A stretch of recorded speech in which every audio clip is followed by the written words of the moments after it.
네, 안녕하세요. 대한상공회에서 ESG BPS 우리 오늘도 함께하게 되었습니다. 저는 5세컨즈의 남알바 남석현입니다. 안녕하십니까? 네, 지금 오늘 이제 ESG BPS에서 다루려고 하는 내용은 바로 협력사 공급망에 대한 얘기입니다. 우리 대기업과 중소기업 간에 어떤 방식으로 ESG가 또 같이 통용되고 협업을 해서 진행하는지에 대해서 같이 한번 살펴보려고 합니다.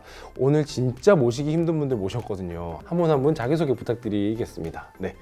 예, 안녕하십니까. 저는 KPMG 삼성회계법인에서 ESG 전략 자문을 하고 있는 김정남 상무라고 합니다. 반갑습니다. 네, 안녕하십니까. 네, 안녕하십니까. 저는 아모레퍼시픽에서 지속가능 혁신팀에서 동반성장 업무를 맡고 있는 김영곤이라고 합니다. 반갑습니다. 네, 안녕하십니까. 네. 안녕하십니까. 저는 SK하이닉스에서 협력업체의 안전보건 환경 지원 업무를 담당하고 있는 정기모 TL입니다. 반갑습니다. 중소기업들의 대표님들 혹은 실무자들의 ESG 방향성, 나침반, 네, 그런 사실 이야기를 하려고 오늘 이제 ESG BPS를 촬영하고 있는데요. 오늘 저희가 준비한 이런 사례들이 정답은 아닌 것 같아요. 네, 아니지만 같이 협력사분들이 나오셔가지고 우리 콘텐츠를 보면서 이런 식으로 방향을 잡아갈 수 있다에 대한 그런 사례 정도의 이야기를 준비를 해봤습니다. 그것만으로도 사실 중소기업에게는 좀 도움이 되지 않을까라고 생각을 하는데, 중소기업들은 이제 ESG 중요하다는 걸 알고 있는데 뭐 어떻게 해야 될지 여러 가지 여건이 쉽지 않습니다. 그래서 이래저래 이제 많은 사례를 찾고 계시는데 오늘 같은 기회에 이렇게 좋은 사례들이 소개된다면 분명히 좀 도움이 되시지 않을까 생각이 듭니다. 네, 좋은 사례라고 준비해주신 우리 SK하이닉스와 아모레퍼시픽에 감사하다는 인사를 또 드리면서 시작을 해야 될 것 같습니다. 대표적으로 이제 각 기업에서 진행하고 계시는 ESG 프로그램에 대해서 설명을 한번 해주시면 시작하기 전에 많은 이해도가 될 것 같습니다. 예, SK하이닉스에는 두 가지 종류의 대표적인 협력사 안전보건 환경 지원 프로그램이 있습니다. 에코 얼라이언스라고 해서요. 환경 기술에 대한 지원 또는 교육을 담당하는 프로그램이 있고요. 또 SH 컨설팅이라고 해서요. 협력업체에서 자발적으로 참여해서 필요한 니즈에 대해서 컨설팅을 받고 저희는 또 기술 지원과 작업 환경 개선까지 지원하는 그런 프로그램을 운영하고 있습니다. 네, 아모레퍼시픽에서는 이제 동반성장, 소위 성장 지원하는 프로그램과 지속가능성 향상 프로그램이 있고요.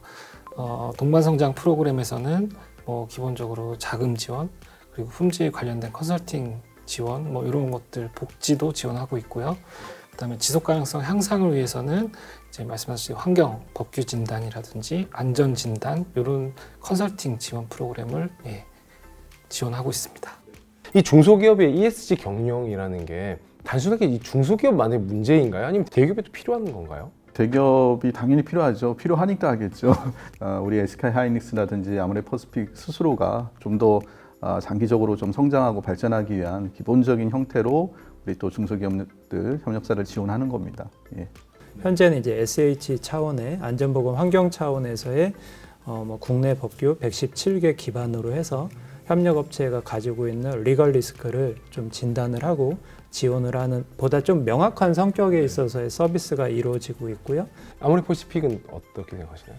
저희 같은 경우는 이제 소비재 제품을 만들기 때문에 실질적으로 소비자들, 특히 이제 글로벌 소비자들이 내 제품에 대해서 환경에 악영향을 미치고 만들어진 건 아닌가, 비윤리적으로 만들어진 건 아닌가에 대해서 저희 투자자들도 그렇고 실제 유통사들도 저희 대기업한테 상당히 많은 요건들을 요구하고 있고 그런 것들을 이제 당연하게 저희도 이제 저희 공급망 협력사들한테 요구하게 되고, 그런데 아까 말씀하셨듯이 이런 것들이 단순히 이렇게 한순간에 이루어지는 건 아니어서 저희도 이제 차근차근 하나하나씩 짚어가면서 지원을 하려고 하고 있습니다.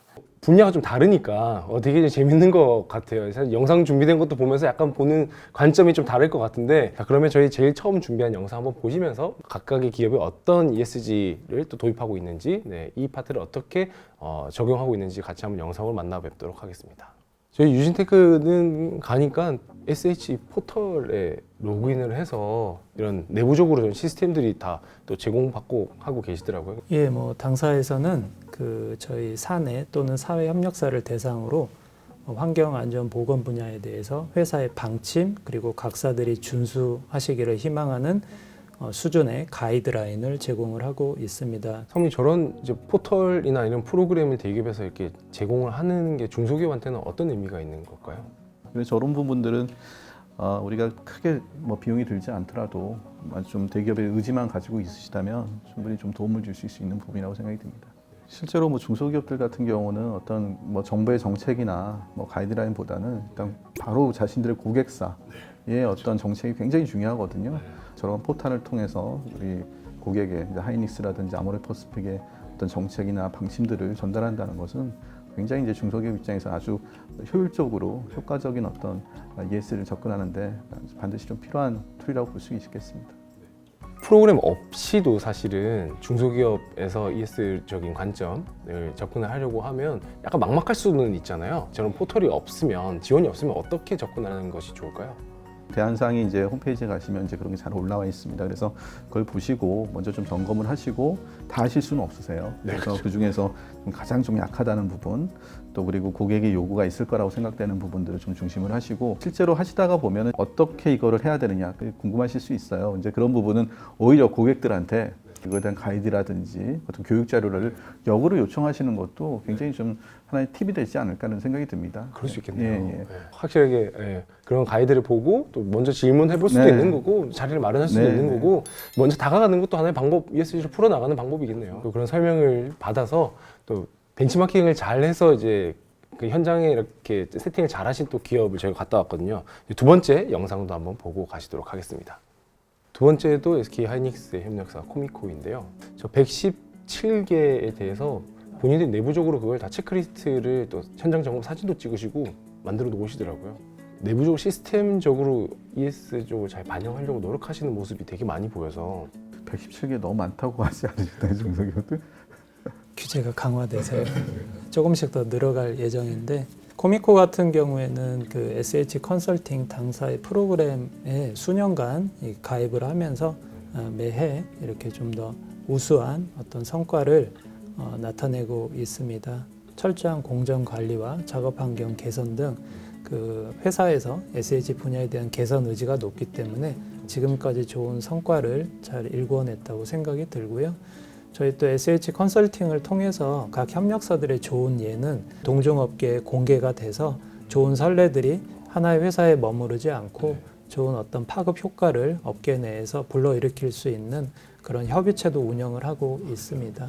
보시는 이런 시설이나 이런 점검하는 방식들이 어떻게 보세요? 이게 없었던 걸 해야 된다라는 개념보다는 해야 되는 걸 조금 더 잘하는 게 중요하다라는 걸 되게 많이 느꼈는데 그런 부분은 어떻게 생각하세요? 우리가 이제 환경 규제를 지키지 않고 경영 활동을 하지는 않거든요. 법규는 다 지키는데 그걸 좀 더 추가로 우리가 더 개선하려고 하시고 그걸 좀 더 효율적으로 개선하려고 하시는 부분들에서는 당연히 비용이 수반될 수밖에 없습니다. 그런데 코미코 같은 경우 굉장히 이제 체계적으로 잘 되어 있는 것 같고 설비도 굉장히 잘 갖춰져 있는 것 같아서 굉장히 인상이 깊은데요. 이런 부분에 있어서는 쉽지는 않지만 어쨌든 저게 결국 경쟁력이 될 거라고 보여지고요. 그리고 고객들도 저 부분에 대해서는 좋은 점수를 줄 수밖에 없습니다. 이게 분야가 좀 다르잖아요. 보시면서 또 어떤 생각이 드셨는지. 공통적인 맥락은 같을 것 같습니다. 그래요? 그래서 그 실질적으로 중소기업 저희 협력사들이 어려움을 느끼는 것들은 이제 그 말씀하신 이제 기본적인 것들이 잘 안 지켜지고 그 가장 메인은 뭐 비용도 말씀하셨지만은 이제 인력이 아무래도 한 분이 대부분 모든 것들을 담당하시는 경우가 많아가지고 저런 기본적인 것들 뭐 하루하루 체크하는 것들 그리고 내가 뭐 외부에서 요구되는 것들에 대해서 챙기는 것들이 약간씩 이제 소홀해질 수 있는 경우가 많죠. 근데 그 뭐 말씀하셨던 것처럼 기본적인 것들을 체크하면서 뭐 열심히 지금 또 하시는 분들은 계속 개선을 하시고 그런 것들이 또 필요하고 그만큼 또 저희 입장 대기업 입장에서도 그런 것들에 대해서 고마워하고 있습니다. SK 하이닉스 쪽이랑 준비한 이제 협력사 두 개는 일단 마무리가 되는데 상무님 보셨을 때 한번 전체 요쪽 반도체 협력사 두 개를 정리를 하시면서 느끼셨던 생각 한 번만 말씀해 주실 수 있을까요? 하이닉스는 굉장히 잘 돼 있으시고 실제 우리 지금 뭐 사례가 소개된 유진이라든지 코미콘은 굉장히 잘 갖춰져 있는 것 같습니다. 근데 한편 또 이런 생각이 좀 들기는 하는 것 같아요. 그러니까 지금 말씀 주신 이제 사례들은 정말 잘 된 사례고요. 맞아요. 네. 그렇지 않고 있는 또 사례들 정말 어려워하시는 네. 데는 어떻게 해야 되느냐 이제 네. 이런 고민들이 될 것 같아요. 그런 부분에서 조금 더 이제 2차, 3차 협력사들을 어떻게 관리할 것인지 그리고 중소기업들은 대기업의 도움이 전 절대적이라고 봅니다. 예, 그래서 그런 부분은 계속 좀 더 고민이 같이 좀 진행이 되시면 좋을 것 같다고 생각이 들고요. 예, 그렇습니다. 이번에 아모레퍼시픽 협력사 영상들을 준비했는데요. 이제 기존에 우리가 플라스틱이 이제 화장품 업계에서 필수 불가결 아니겠습니까? 안 쓸 수는 없잖아요. 그럼에도 불구하고 좀 다양한 방식으로 변화시키고 있는 협력사들의 이야기들을 준비했습니다. 한번 영상으로 만나보고 오시겠습니다. 신우는 오랜 시간을 투자하셔서 대표님이 페이퍼 프레스라는 걸 만들려고 고민을 하셨더라고요. 특허를 받으셨고 각 사 내부에서 환경에 대해서 어떤 식으로 관리하고 있는지 이제 유해물 관리 프로세스도 가지고 계시고 테스트 뒤에 이제 금형 설계를 하셔가지고 페이퍼 프레스 만들어 가시는 장면까지 저희가 봤는데 고민 많이 하셨더라고요. 아모레퍼스픽에서 요청하신 내용들 주로 반영하시는 건가요? 아니면 자발적으로 이렇게 하셔가지고 마케팅을 하시나요? 타이밍이 맞았다고 봐야 될 것 같습니다. 저희도 저희 내부적으로 플라스틱을 줄이기 위해서 어느 부분을 많이 저희 포장재 쪽에서 줄여야 할지 고민을 많이 했고 저희 특히 이제 세트나 저희 단상자에 들어가는 저런 그 제품을 고정하는 선대라고 하는데요. 좋더라고요. 네, 그래서 보통 저거를 플라스틱으로 이제 네. 많이 사용을 하는데 마침 이제 신우에서도 저렇게 할 수 있는 방법이 있다라고 말씀을 하셔서 구매 조건부 R&D 사업하고 같이 해서 정부 지원 받고 저희도 지원하면서 같이 개발해가지고 단가도 맞추면서 고객도 만족시킬 수 있는 친환경적인 포장재를 만들 수 있는 아주 좋은 기회였던 것 같고 지금도 아주 좋은 사례로 저희 내부적으로 얘기하고 있습니다. 이에 대한 약간 차별화된 제품을 만드는데 가장 중요하게 생각해야 될 게 뭘까요? 가장 중요하게 생각해야 될 것은 아무래도 이제 소비자 그리고 저희 유통사들이 요구하는 것들 그런 것들을 잘 이제 캐치를 하고 그런 것들을 특히 우리 제품에 어떻게 녹일 수 있는가라는 고민이 쉽지만은 않습니다.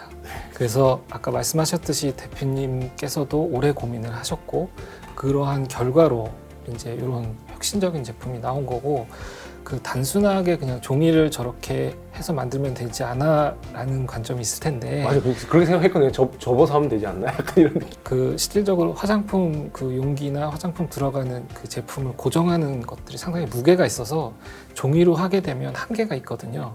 어렵지만 항상 고민하고 해야 될 부분이어서 노력이 많이 들어가는 실질적으로는 쉽지 않은 작업인 거는 사실인 것 같습니다. 사실 약간 막연함? 어려움, 비용에 대한 걱정 이런 부분들이 사실 그런 시도하는 데 있어서 장벽으로 오는 것 같은데 그런 생각을 하고 계신 대표님들에게 뭔가 말씀해 주시고 싶은 이야기 있으실까요? 너무 어려운 질문이에요, 그게. 그러니까 타이밍이 맞았다고 하셨잖아요. 네, 그렇지 않고서는 먼저 선뜻 저게 투자를 한 게 그쵸. 의미가 있을까 싶기도 하고 비용은 들여서 납품을 하려고 하는데 원가 보상은 안 해주고 투자를 하시면 언젠간 좋은 날이 있을 겁니다. 이 얘기를 못 하는 거예요, 지금 저도. 그러니까 그 질문에 제가 하실까봐 조마조마했는데 답이 마땅치가 않아요. 그런 문제들을 이렇게 그 아까 대표님처럼 먼저 좀 고민해 주시고 이런 솔루션을 제시해 주면 대기업 입장에서는 적극적으로 지원할 수밖에 없는 그런 상황이 대기업하고 중소기업하고 상호 좀 니즈에 대해서 좀 논의를 하고 그게 어느 정도 좀 우리가 필요성을 이제 있다라고 한다면은 오히려 대기업하고 같이 우리 정부한테 어떤 지원을 요청하거나 역으로 무턱대고 이제 먼저 도전하는 것보다는 네. 현실적으로 미리 충분히 얘기하고 지원 방안도 좀 어느 정도 마련해 놓고 이후에 개발됐을 때 이걸 어떻게 적용할 것이냐도 논의가 좀 된 다음에 하는 것도 저는 좀 방법이지 않을까 생각이 듭니다. 그래서 특히 이 이에 관련되어 있는 부분은 그냥 중소기업 스스로 뭔가 딱 해결점을 찾아내는 것보다 이제 공급망 관점에서 같이 뭔가 해나가는 게 되게 중요한 것 같아요. 이제 화장품 쪽에서는 영역이 다 약간 제품에 대한 내용들이 많이 나오거든요. 이번에 저희가 만났던 협력사는 하나인데요. 친환경에 대한 또 고민을 많이 하시고 여기도 되게 도전적으로 테스트도 많이 하시고 특허도 결국 받으시고 엄청 고민 많이 하셨던 흔적들이 보이더라고요. 지금 이제 보시면 단일 재질로 해가지고 이제 용기를 만들거나 하는 네. 건 굉장히 중요한 거고요. 저게 한 뭐 2000년 초반부터 굉장히 이슈가 됐던 부분들입니다. P나 PP로 단일 제품을 써야지 녹이든 분해하든 나중에 그것을 다시 가공해가지고 P나 PP에 적절하게 넣을 수가 있는 거기 때문에 굉장히 중요한 부분인데 굉장히 오랫동안 고민을 하셨을 것 같아요. 뭐 저게 뭐 한두 달 만에 되는 것도 아니고. 예, 하나 같은 경우에는 이미 이제 글로벌 다른 업체들과도 이제 거래를 많이 하고 있는 걸로 알고 있고, 저희가 이제 마침 아까 그 단일 용기에 대해서 한창 찾고 있을 때, 예, 저분들이 이제 솔루션을 가지고 오셔서 저희가 무척 이제 반갑고 도움을 많이 받았던 사례였던 것 같습니다. 근데 국내 기업들 뭐 다양한 분야가 있겠지만 오늘 화장품 쪽이니까 이게 또 수출을 하는 데 있어서 어떤 규제들이나 어떤 고민해야 될 부분들이 있는 건가요? 아무래도 이제 유럽 쪽이나 미주 쪽에 그쪽 나라에서 수입되는 제품들에 대한 규제가 이제 훨씬 좀 엄격하고요.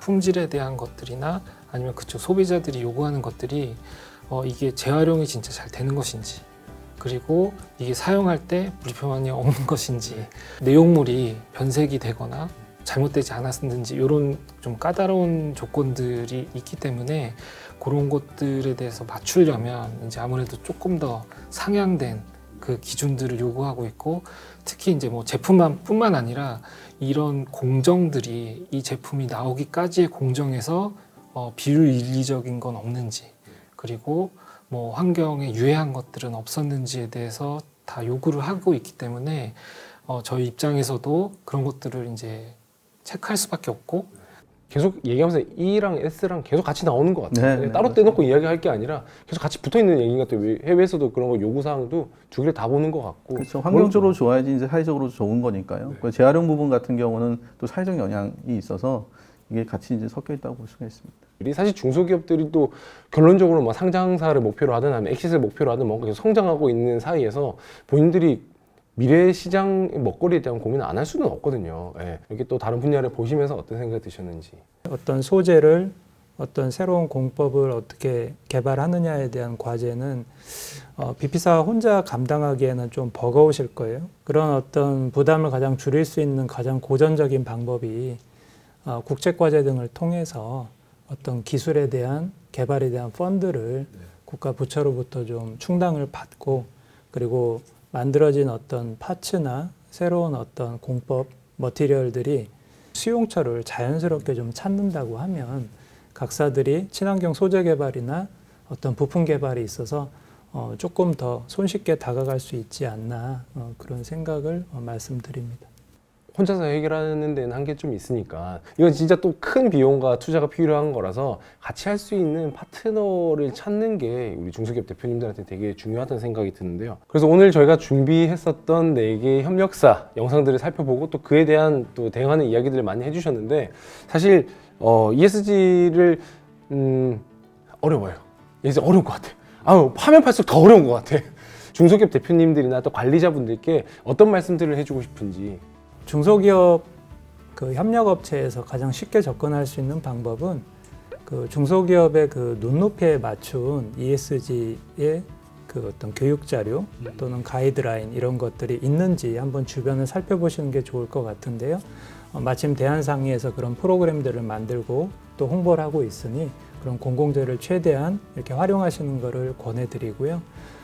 그리고 또 추천하는 바는 이렇게 모기업 또는 이렇게 대기업들이 운영하고 있는 기존의 환경안전보건의 프로그램 또는 지속가능에 대한 프로그램, 공생협력 프로그램, 기타 ESG 컨설팅들이 이제 점차적으로 그 저변을 넓힐 예정입니다. 그러한 어떤 프로그램들에 대한 제안이 각사에 왔을 때 그거를 각사들이 좀 진일보할 수 있는 기회로 삼으시고 적극 받아들이신다고 하면 각사가 가지고 있는 리스크들을 그냥 잠재우는 게 아니라 좀 먼저 선점하면서 해결할 수 있는 그런 프리미엄을 얻으실 수 있으니까 그러한 제안에 대해서는 좀 적극 수용하시는 것을 권명합니다. 특히 이제 환경 같은 경우에는 다가가기 어려운 네. 좀 느낌이 있습니다. 근데 일단은 첫 번째로는 그런 것들이 쉽게 다가갈 수 있도록 전기를 아끼고 물을 아끼고 쓰레기를 덜 버리는 것, 그런 관점에서 쉽게 시작을 하시면 대기업이나 어떤 대한상이나 여러 가지 소스들을 통해서 차근차근 저희가 조금 더 안 어렵게 접근하실 수 있으실 것 같고, 그다음에 두 번째로는 제 생각에는 이제 사회적으로 아니면 전 세계적으로 이제 이게 피할 수 없는 네.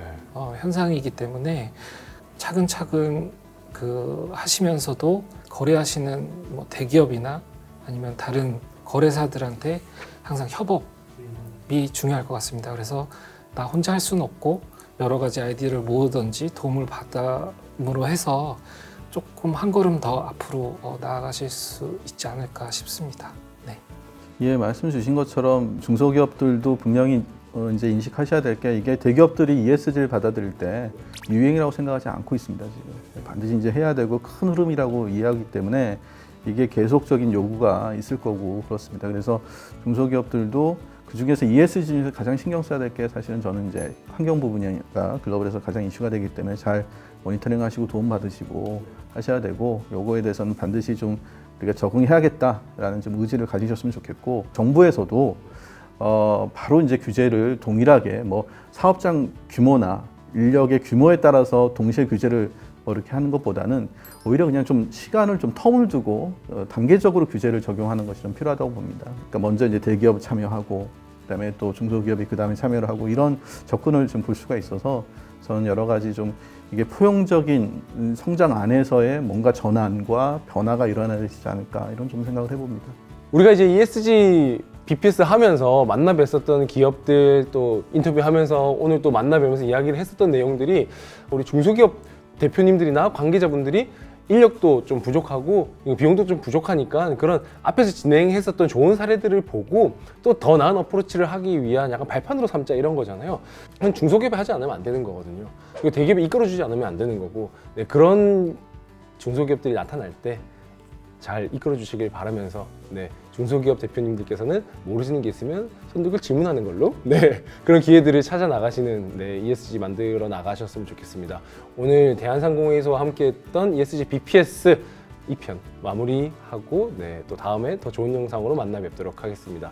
오늘 자리 함께 해주셔서 정말 감사합니다. 감사합니다. 감사합니다. 오늘 ESG를 주제로 각 패널들께서 참여하셔가지고 각사의 좋은 사례들을 바탕으로 해서 ESG 경영이 어느 정도 수준까지 왔는지를 확인하는 좋은 계기가 됐다고 생각합니다. ESG 시대에 대한 너무 지나친 그 걱정은 안 하셔도 될 것 같습니다. 지금 당장 이제 저희 협력사분들이 가장 힘들어하시는 부분, 환경 규제라든지 뭐 중재재해법 대응이라든지 대표님 입장에서 그리고 담당자 입장에서 많은 고민이 있으실 텐데 하나씩 차근차근 이제 준비를 하시고, 그리고 또 이러한 이제 영상이나 사례들이 한 번에 끝이는 게 아니고 좀 계속 지속적으로 또 제공이 됐으면 좋겠다라는 생각도 듭니다. 저희 KPMG도 실제로 우리 중소기업들이 이행하실 수 있는 그런 방안들, 또 대기업이 같이 참여할 수 있는 방안들을 좀 잘 만들어서 또 자문할 수 있도록 그렇게 하겠습니다. 감사합니다.